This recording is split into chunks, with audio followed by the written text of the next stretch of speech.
3 jours. Le 22e colloque international en évaluation environnementale a pris fin ce mercredi. Le foncier était au cœur des échanges. Nous reviendrons dans cette édition sur la cérémonie de clôture des travaux. Marche des acteurs de la société civile béninoise ce mercredi en hommage aux victimes des attentats du 11 septembre 2001 et du compatriote béninois Fiacre Gbedji récemment tué dans la Pendjari. Et puis en interactualité, plus de 6 mois après les élections législatives générales au Nigeria, la justice valide la réélection du président Muhammadu Buhari.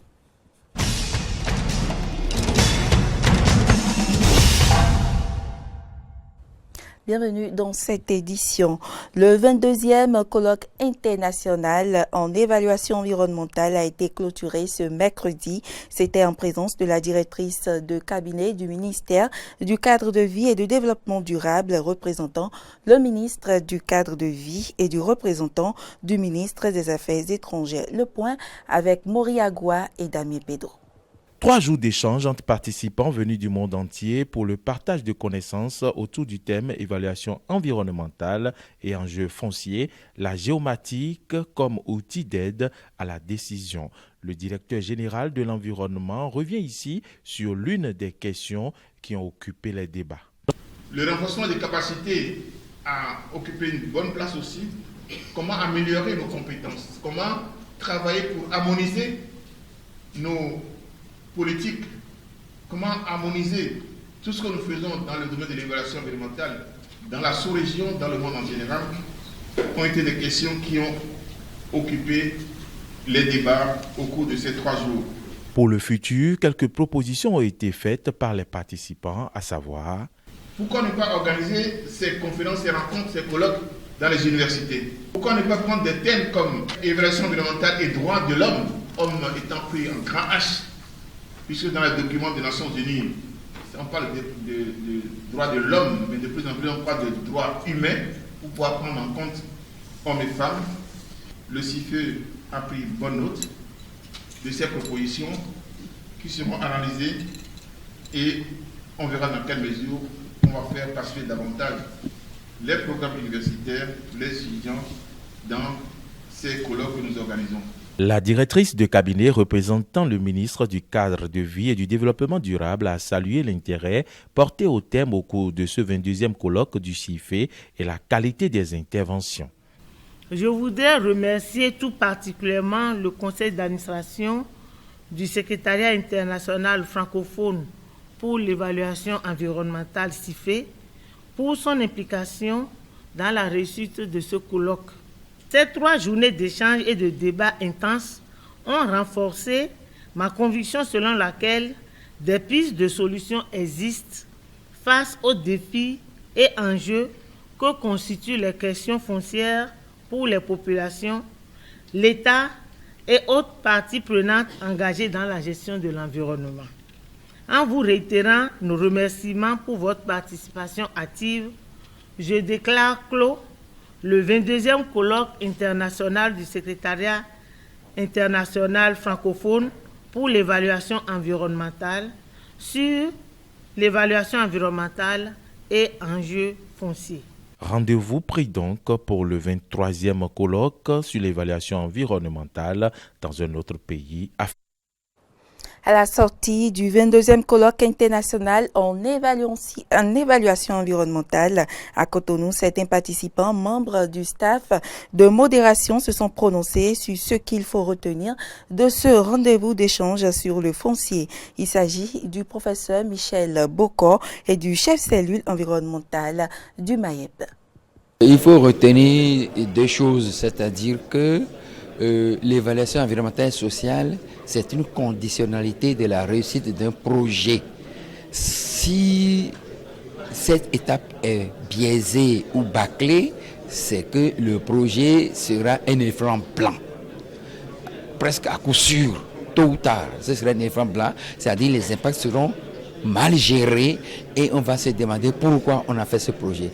La deuxième chose, ce sont les contraintes internes à chaque État. Comment financer les frais de déplacement ou de réinstallation lorsque les personnes qui sont atteintes par le projet doivent être dédommagées, comment est-ce que cela va être financé? Généralement, ils mettent ça sur le dos de leur propre budget et ils n'arrivent pas à mettre ces fonds-là sous séquestre quelque part et ça risque, et ça fait souvent que les projets traînent. Il y a aussi la question des normes, comment évaluer un bien qui a appartenu à plusieurs générations et qui appartiendra encore à d'autres générations pendant longtemps. Comment est-ce qu'on peut évaluer ça en un clin d'œil comme ça et dire mais voilà, votre terrain coûte 100 francs le mètre carré alors que c'est pour des générations futures. Dans les générations futures, ça va coûter combien? Qu'est-ce que les générations futures là vont pouvoir en récolter? Ce sont autant de questions que ce colloque a permis quand même d'aborder pour faire avancer le débat. Étant donné l'importance de la thématique qui a été abordée, vous savez que vous prenez par exemple la plupart des pays africains, c'est des pays qui ont besoin de se développer à travers l'agriculture. Vous savez que jusque-là, c'est l'agriculture, c'est sur la terre que nous produisons aujourd'hui. Et donc, pour avoir parlé des questions foncières ici, dans le contexte de l'évaluation environnementale, je crois que les connaissances qui ont été reçues et acquises ici vont permettre d'améliorer les performances et les résultats en termes de booster l'économie du pays, etc. Je crois que c'est très important et il est bien que ce genre de colloque que le Bénin reçoive de plus en plus ce genre de colloque. Ça va aider beaucoup plus les praticiens béninois à s'améliorer. Le premier conseil des ministres après le remaniement ministériel intervenu la semaine dernière s'est tenu ce mercredi au palais de la Marina sous la présidence effective du chef de l'État. Les nouveaux ministres qui ont fait le baptême gouvernemental ont exprimé à notre équipe de reportage leur ressenti. Suivons-les. Un sentiment de responsabilité quand on est accolé par le chef de l'État pour servir la nation et être impliqué donc, dans la réussite de la vision. Donc on se sent impliqué et honoré. Vous savez qu'il y a dans le PAG un grand volet relatif au tourisme en lien avec la culture et les arts.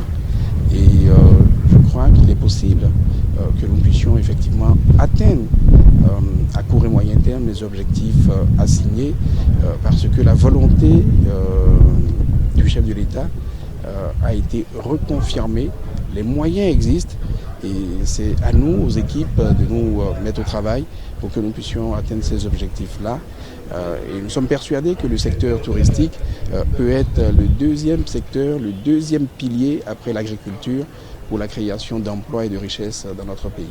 Les défis à relever, vous avez déjà à vous assurer de ce que l'ensemble de vos collaborateurs ont compris déjà les défis et vous définissez une méthode de travail et une méthode de communication qui puisse amener les gens à comprendre ce que vous faites et à vous accompagner. Nous avons déjà pris les actes mesures des choses avec beaucoup de recul, beaucoup de sérénité. Et voilà, nous sommes prêtes à servir, prêtes à contribuer activement, efficacement aux côtés du chef de l'État pour la mise en œuvre de sa vision éclairée, notamment en matière de protection sociale. Quand vous avez été avocat ici, vous convenez que je n'ai pas mal fait mon travail. Je crois que je vais avoir les ressources nécessaires pour animer une équipe vers le succès. Alors la communication, c'est vous, c'est nous. La communication, écoutez, quand on a été avocat, on sait communiquer, on doit savoir communiquer. On doit savoir argumenter, on doit savoir plaider, on doit savoir, avec pédagogie, faire toucher du doigt la réalité des réalisations de notre pays, de notre gouvernement. Et je crois que c'est cette réorganisation qui m'est confiée. Ce n'est pas forcément d'assister les gens devant des cours et tribunaux. Donc tout ceci pour vous dire que vous aussi, avec un peu de volonté, un peu de méthode, un peu d'organisation, vous allez pouvoir faire ce travail d'animation qu'il m'est demandé de faire et ce travail de réforme qu'il m'est demandé de faire, n'est-ce pas, pour la rénovation de notre poste. Restons à la présidence de la République. Le nouveau ministre de la Communication et des Postes, Alain Ohounla, s'est confié à la presse sur ses priorités. Les priorités, c'est les mesures à mettre en œuvre pour avoir une presse de qualité, parce que nous avons beaucoup de titres. qui malheureusement ne correspondent pas à grand-chose. Ce n'est pas la quantité que nous voulons privilégier, mais c'est la qualité. Et cela passe évidemment par l'amélioration des conditions de travail et de vie des animateurs de la presse, que vous êtes, des journalistes, mais pas une sélection rigoureuse de ceux qui vont être considérés comme journalistes. Je crois qu'il y a des critères. Et il ne faudrait pas que votre corporation soit toujours envahie par des gens qui n'ont pas forcément les aptitudes ou la formation, parce qu'on pense qu'en prenant la plume, on a forcément quelque chose derrière. Non, je crois qu'il y a des mesures qui vont être mises en œuvre pour que nous ayons affaire à de vrais professionnels formés, suivis, encadrés.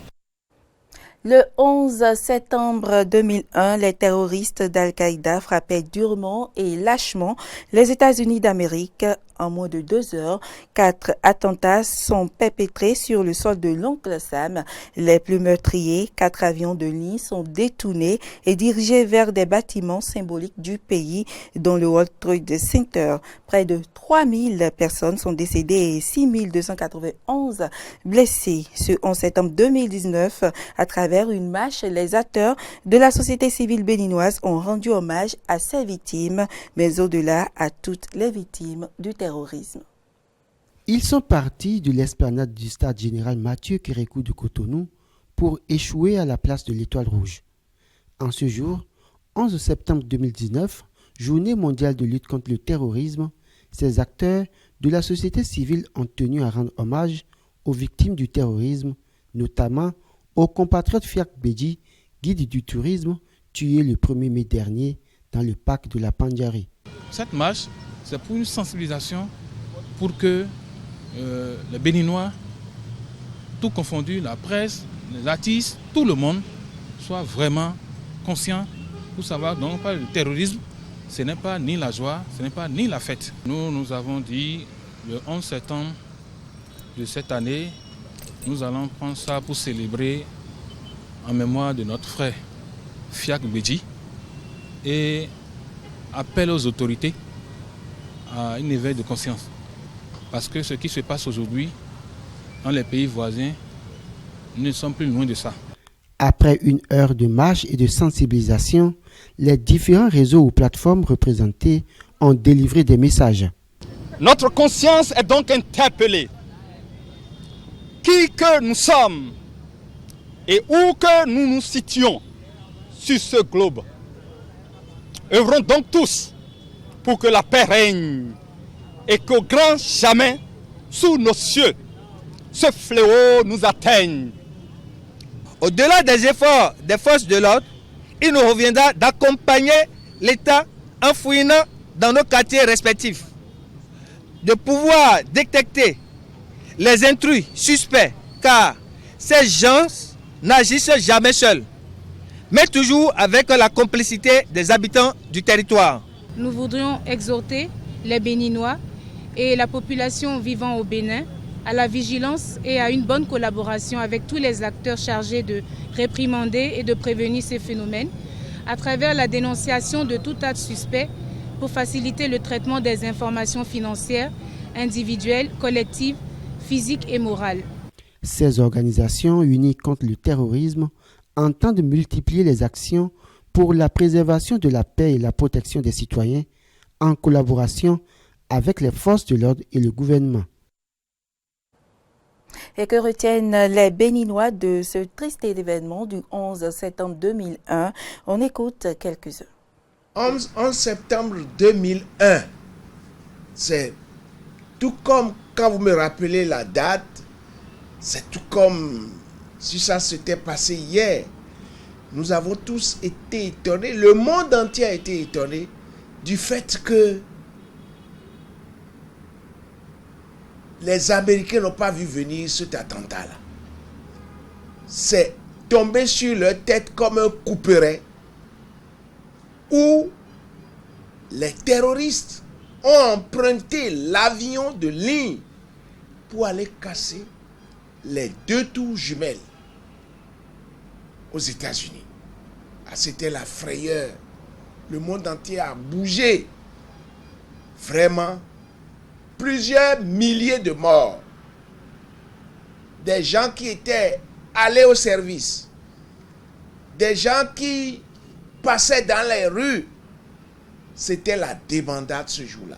Maintenant, nous devons rester vigilants. La lutte contre le terrorisme ne doit pas être seulement l'affaire des hommes de sécurité. Ça doit être l'affaire de nous tous, de tout un chacun de nous, parce que ces terroristes-là, quand ils viennent et qu'ils ont un plan à développer, mais ils habitent quand même des maisons, ils habitent des quartiers. Il faut que nous restions vigilants pour que nous puissions surveiller les faits et gestes des nouvelles personnes qui viennent dans nos entourages.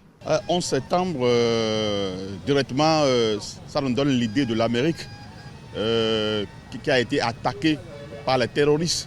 Et ça a été un souci mondial. Et ce jour-là, c'était vraiment triste. Tout le monde entier était triste parce que c'était très grave ce qui est arrivé pour l'Amérique. Et depuis ce jour, je pense que quand on dit terrorisme d'abord, on pense directement à l'Amérique. Vous savez, c'est une date qu'on ne peut pas oublier. C'était cette date qui a eu l'attentat au World Trade Center aux États-Unis, où il y a eu des milliers de morts. Et donc, vous savez, depuis cette date est gravée dans nos mémoires.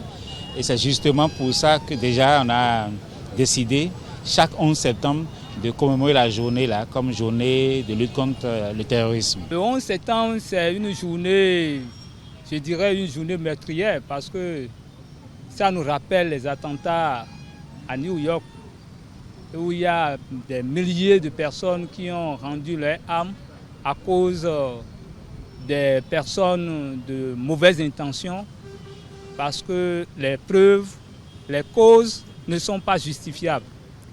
Donc c'est à partir de cet instant-là que le système des Nations Unies, en partenariat avec d'autres, ont décidé de consacrer cette journée comme une journée mondiale de lutte contre le terrorisme dans le monde entier.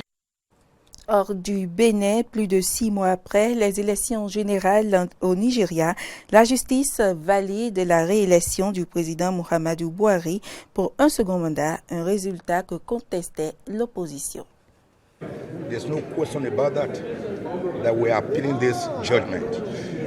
Il ne fait aucun doute que nous faisons appel de ce jugement. Il y a beaucoup de choses qui ne vont pas. Une mauvaise évaluation des éléments de preuve, la non-évaluation des éléments de preuve, le mauvais positionnement de ce qu'est exactement le cas des pétitionnaires.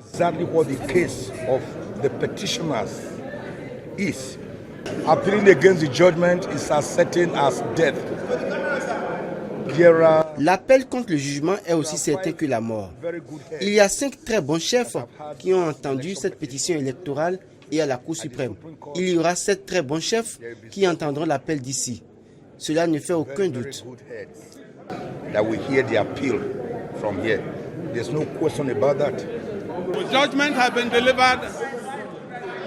Le jugement a été rendu. Nos équipes juridiques l'étudieront et nous en sortirons avec une déclaration officielle. Voilà ce que nous allons faire.